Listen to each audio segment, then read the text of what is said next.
नमस्कार, हर हर महादेव। स्वागत है आपका मेरे YouTube चैनल में। आज हम बात करेंगे भाग्य रेखा के बारे में। अगर आपको यह वीडियो अच्छी लगे तो वीडियो को लाइक करें और चैनल को ज़रूर सब्सक्राइब करें। यह हमारी जीवन रेखा होती है।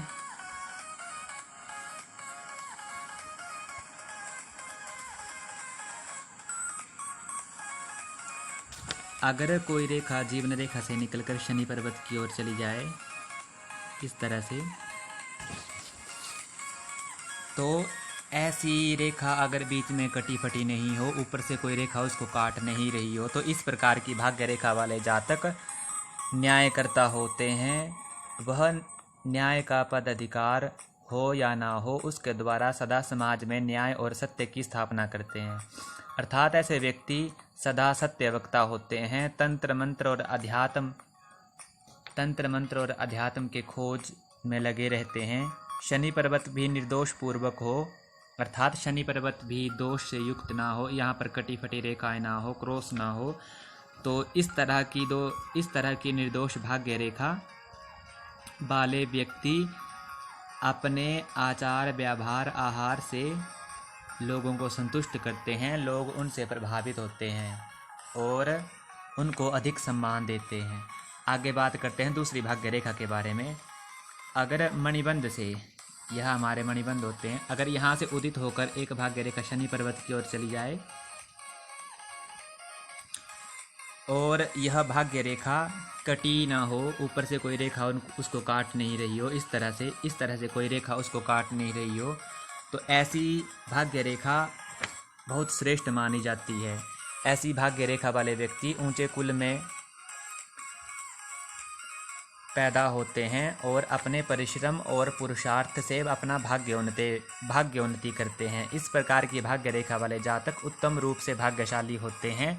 यदि भाग्य रेखा मस्तिष्क रेखा तक ही हो तो यह शुभ संकेत नहीं होते। अगर हमारी भाग्य रेखा यहीं तक रो, जो मस्तिष्क रेखा है हमारी, यहाँ तक रही हमारी भाग्य रेखा हो, तो यह शुभ संकेत नहीं होते। इस प्रकार की यदि यह मस्तिष्क रेखा को स्पर्श करती है तो यह अधिक अशुभ मानी जाती है। इसे काटने पर यह उससे कम अशुभ हो जाती है। अगर मस्तिष्क रेखा को यह काट देती है रेखा, तो यह अधिक अशुभ मानी जाती है। तो आगे बात करते हैं हम एक और भाग्य रेखा के बारे में। चंद्र पर्वत से निकलकर शनि पर्वत की ओर जाने वाली भाग्य रेखा। अगर हमारी भाग्य रेखा यहाँ से उदित होकर शनि पर्वत की ओर जाती है, तो ऐसी भाग्य रेखा वाले व्यक्ति, ऐसे जातक का विवाह के बाद भाग्योन्नति होता है। अगर आपकी भी इस प्रकार की भाग्य रेखा है तो आपका भी विवाह के बाद भाग्योन्नति होगी। इसके साथ ही वह भावनात्मक एवं मानसिक क्षेत्र में परिश्रम करता है। यह नौकरी करते हैं और अपने जीवन का निर्वाह करते हैं। वहीं अगर हमारी भाग्य रेखा चंद्र पर्वत से निकलकर सूर्य पर्वत की ओर गई हो, तो इस प्रकार की भाग्य रेखा वाले जातक जीवन साथी सौंदर्य, प्रेम एवं प्रतिभा सम्मान मिलता है। अर्थात उसका जीवन साथी सुंदर होता है, प्रेम करने वाला होता है और प्रतिभावान होता है। विवाह के बाद भाग्योन्नति होती है। सूर्य और चंद्रमा का मिलाप सदा शुभ माना जाता है। यदि यह रेखा दोषपूर्ण हो, दोषपूर्ण का अर्थ है इस रेखा को कोई रेखा काट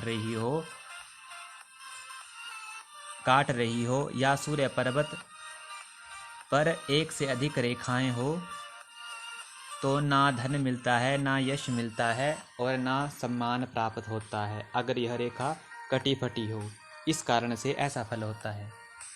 आगे हम एक और भाग्य रेखा के बारे में बात करते हैं। अगर चंद्र पर्वत से उदित होकर भाग्य रेखा गुरु पर्वत पर पहुंच जाए, इस प्रकार की भाग्य रेखा,